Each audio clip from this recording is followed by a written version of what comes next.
Hey guys, what is up? Welcome to the Last Word Sports. I'm on my way to work and I wanted to recap and talk about what happened this weekend. There wasn't a lot of great games. There was really only two good ones. I'd say the Jags in Kansas City and Dallas and San Francisco. Eagles completely dominated the Giants, and the Bengals completely dominated the Bills. It's weird because I think weather was a factor in that game, and you would have thought weather would be in the Bills' favor, but it was the exact opposite. The Bills just could not get their offense going. Couldn't really hit the deep shots. They took away all their explosive plays pretty much, and the Bills folded. But let's talk about it. First game was Jacksonville and Kansas City. This was an awesome game. This was a really coming-of-age game for the Jacksonville Jaguars. They didn't win, but they proved that they'll be here next year. I think the four teams that were left, Kansas City, Jacksonville, Cincinnati, and Buffalo, those are probably going to be the top four teams in the AFC for years to come. I'm talking the next 5 to 10 years, that's probably going to be the top dogs. And they had a shot. They had a shot to beat Patrick Mahomes, but when Patrick Mahomes got hurt, they let Chad Henne come in and do a 98-yard touchdown drive. Inexcusable. And but I still think, me personally, I think they would have won if they scored a touchdown on that drive where the receiver Jamal Agnew fumbled when nobody touched him. I think if they score there, it's very similar to the Chargers game. They are now down 3 with about 5 minutes left, and they have all 3 timeouts. Even if they force Patrick Mahomes to a field goal, that gives them the opportunity with, we'll say, like 2 minutes to go down and score a touchdown in 2 minutes. Jacksonville has done that all year long with these comebacks. I think they could have, but they didn't. He fumbled. Trevor Lawrence threw an interception. Now, granted, the interception, that was an amazing play by the defensive back. I'd say 90% of defensive backs, that's just an incompletion, a tip and incompletion. But the guy just made a crazy play. Credit to him. The Kansas City defense played pretty well. Offensively, they played very well. Travis Kelce, I don't know how teams don't know to focus on him. Like, it baffles me when I see teams playing zone coverage and nobody's lined up right over Travis Kelce, because he's just going to do like a 5 and turn. He's going to go 5 yards, turn around. And that's half the yards up to a first down right there. Anyway, Patrick Mahomes and Travis Kelce know each other very well. I think, though, that the injury to Patrick Mahomes is huge. And I think the defense that we saw against the Jags, like, they played well, but you definitely saw some holes there. Like, Jacksonville is a few plays away from being in the lead. And I think if you're playing the Bengals, you can't let that happen. I think that the Bengals will make you pay as long as their offensive line holds up. But yeah, the Chiefs, I'll say this about the Chiefs, something that really kind of scares me a little bit about them if I was a Chiefs fan. They do not have the firepower to throw it deep. I know this might be like, no way, Sherlock, like, come on, we all knew that. I thought that maybe Valdez-Scantling allowed them to go deep a bit, and Juju, have some deep shots. If you man up on Kansas City and doubled Kelce, I think you're fine. I mean, Patrick Mahomes is going to get his, but as long as you can put up 20 to 30 points, you're going to win that game if you can man up with some good corners. Like, I think the Bengals might have a shot at that. I'd say more so the Eagles, if they play them, would be a very tough matchup. Eagles are a tough matchup for anyone, but I was not impressed with the Kansas City receivers, and I saw the limitations of their offense. But yeah, that's my review of the Jacksonville, Kansas City game. Then we had the Giants and Eagles. This was a terrible game.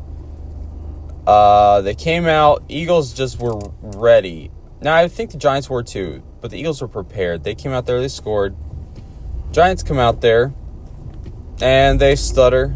They can't get it done. Eagles score again, and then I think Daniel Jones played tight.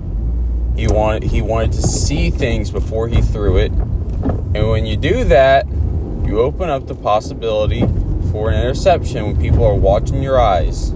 And that's what happened. He threw a pick to James Bradbury after staring down a slant. And it's like he could have gotten it out if he threw it right away, if he anticipated it. But he wanted to see it open first. And you can't do that in the NFL, especially playoffs. And then from then on, it was just dominating. Now, are you sure you want to pay Daniel Jones? Giants fans, he's played exceptionally well this year. Not, like, amazing. He's played well considering with context where he was. He's made some smart decisions. He's had some good games. He played well against one of the worst defenses in the league in the Vikings. But a lot of times he's handing the ball off to Saquon. He's running it. And I think he really limits their offense. I'm going to be honest. I know people are saying, oh, he's Josh Allen because, Daboll has made him new Josh Allen. I do not see that whatsoever. I don't know what you're watching, but Josh Allen is a special human being with what he can do. Are you sure you want to pay Daniel Jones? I'm going to give you a comparison for a sec. Now, they're not the same player, but it's a similar situation in my opinion. Blake Bortles, after taking the Jags to the AFC Championship game, got paid a sizable contract. It was like 3 years or something like that. 2 years, 3 years, and 70-something million. Something no other team would give him. But the Jags did, and the next year they went like 4-12. Now, I don't think the Giants would go 4-12 next year with Daniel Jones. But I think you're stuck in mediocrity with Daniel Jones. I will say he does not have receivers. That was one thing that they really need to upgrade if they keep Daniel Jones, and he did well without great receivers. But if you watch the games, even when receivers are open, when plays are there, it doesn't work out. Like, he doesn't hit it all the time. He doesn't see it all the time. And a quarterback in his fourth year should see that by now. He didn't do a good job of recognizing defense against the Eagles. Put them in some bad situations. Now, the Giants might make the playoffs next year with Daniel Jones. That's fine. But like I said, are you fine with mediocrity? Because I'm trying to win the Super Bowl. And so I think that's where the Giants sit. As for the Eagles, Eagles are really good. Nothing new. Daniel Jones, I was a little worried about how the offense would look in a playoff game. The Giants' defense isn't bad. It's okay. It's about middle of the pack, a little better sometimes. So this was an impressive showing for their offense. They ran it at will against the Giants. And I'm excited to see how they play against the 49ers. I just think that the Eagles have too much. They can beat you with too much. I don't think the 49ers corners are good enough to stop the Eagles. And I think the Eagles' offensive line is good enough to hold off the 49ers' defensive line. Lane Johnson or Mailata versus Nick Bosa will be a fun matchup. And I think Kelsey and Dickerson holds down the interior. So Eagles, one of the best teams in the league. They're really good. We all know that. They're probably going to go to the Super Bowl. They're going to win it, I think. And, so moving on. Then we had the Bills and Bengals. And this was a game. It was a snow game, which usually are pretty fun. But the Bills did not show up. Bengals came out and dominated. I don't know what they shot in the offensive linemen, but they played out of their mind. And Joe Burrow stood back there and was had all day. He had time to write a book in the pocket. And he was hitting guys, Tyler Boyd, he was hitting Jamar Chase, T. Higgins, and even Samaje Perine. And it was a bloodbath. They killed him. It just always seemed like the Bengals were dominating. I think they went up like 14-0, 21-0. So the Bengals were always in control of this game. If the offensive line and defensive line of the Bengals, because defensive line of the Bengals got pressure, and we hadn't seen that. The only team, they had the least amount of sacks of the playoff teams. And they got a lot of pressure on Josh Allen. Now, the Bills' offensive line isn't great, but they got a lot of pressure, and they didn't give up a lot of pressure. If those two lines can keep that going, not just the AFC Championship game, but the Super Bowl, the Bengals can win it all. Because they have the weapons, they have the quarterback, the defense is playing really well, their defensive coordinator is, scheming out of his mind. But it's all down to the lines. Now, I would say the Eagles' two lines, the offensive and defensive lines, are definitely better. But, all you need is one good game. One game where you're better. You don't need the season. And the Bills, they're stuck on that hump. They can't get over it. Josh Allen is a good quarterback. He didn't turn it over this game. A little surprising, especially with it being a snow game. But the rest of his team didn't show up. Too much pressure, and the defense gave up too many points. It is a little frustrating if I'm Josh Allen or a Bills fan to see how the weakest part of the team is where our head coach specializes in. And they have a lot of talent on that side. I know Von Miller's hurt, but guess what? They were better last year without Von Miller. I know Micah Hyde's hurt, but that safety, your backup safety, you can scheme around that. That's not why you're getting burnt. You're getting burnt by your corners, and your D-line is getting eaten up by backups on the offensive line. And you are more talented than that. So I don't think Sean McDermott is getting enough out of his defense for that kind of game. I'm not saying that he should get fired or anything, because I think he is a really good head coach. But they've got to improve that. And you can't just keep going out and signing big free agents. No, you have to draft guys, develop, and get the most out of them. And right now, it doesn't look like they are on the defensive side. Anyway, that's that game. Then we had Dallas at San Francisco. And I didn't see some of this game. I saw some, but I missed some. From what I saw,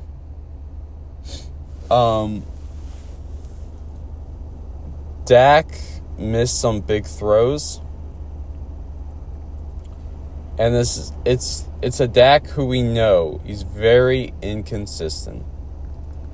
And I said this since the beginning of the year. I said it every single week. The Cowboys do not have enough weapons at receiver to contend for the Super Bowl. They got pretty far. They made the divisional round with CeeDee Lamb as their best receiver. But when your best receiver is a slot receiver, I know CeeDee Lamb can play other positions, but he's better in the slot. When your best receiver is a slot receiver, you're in trouble. You're in trouble. You're not going to get the same production as you would if Amari Cooper was there. I saw Skip and Shannon say Cooper Rush would have won this game. I don't think that. I'm not that crazy. But from what I heard, Dak missed some throws. What I saw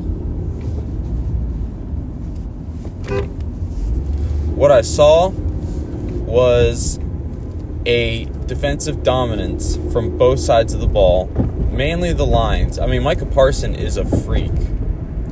Micah Parsons is a freak of nature. He threw Mike McGlinchey, who is a good right tackle. He threw him with one arm. Nick Bosa he's Nick Bosa, so obviously he was going to get his fair share of pressure. But the Cowboys' offense was limited. The offensive line needs to play better, but it's okay against a defensive line like that. It's fine. I mean, when Cowboys can't run the ball, their offense is putrid. And that goes back, to, in my opinion, to weapons. Dalton Schultz didn't really do anything, too. So I hope nobody gives him the bag this offseason. Defensively, they need more in the back end as well for the Dallas Cowboys. They need better corners. Kelvin Joseph is he had a good special teams play, but I know he's really kind of like a backup corner, but you got to add more if you're the Cowboys in the secondary. San Francisco, though, Brock Purdy showed a little bit of who he is. No offense to Brock Purdy. I think he is an incredible story. I hope he's successful. I get annoyed at how people are bowing down to him after what he's done. Just calling him like Little Brady and all that jazz, and saying like, oh, what a great quarterback. Like, I saw somebody rank him like 6th of the remaining quarterbacks. The only one I might put him over is Daniel Jones, but I don't even think I'd do that, because I think Daniel Jones plays extremely well in the offense that the 49ers are running. I think half the league would play just as well, if not better, than Brock Purdy in that system.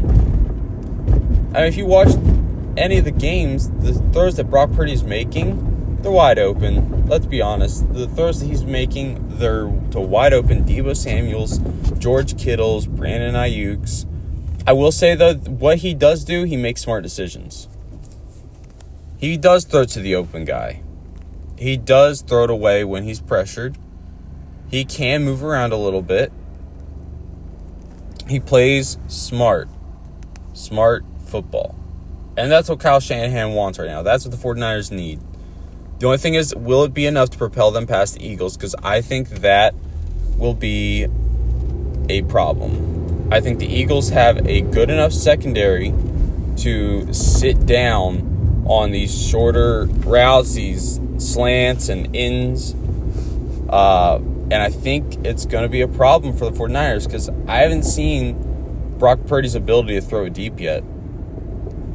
And I don't think they'll be able to run the ball very well against the Eagles. And that's the 49ers' bread and butter. And I think just ultimately the Eagles have more firepower on offense that something's going to break.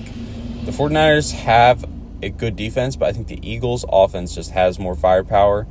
And A.J. Brown's either going to get something, which I think is a bad matchup for the 49ers, because their secondary, in my opinion, is not good.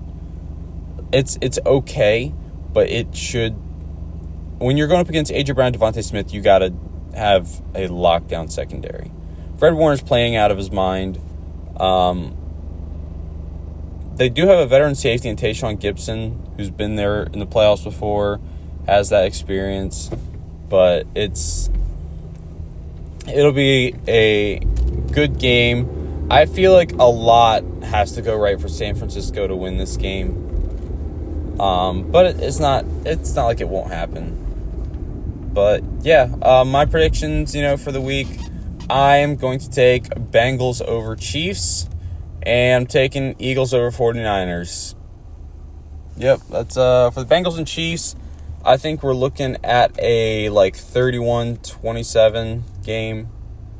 And for the Eagles at 49ers, I think we got a 21-16 game. And that's what I got for you guys, and I'll catch you guys next time.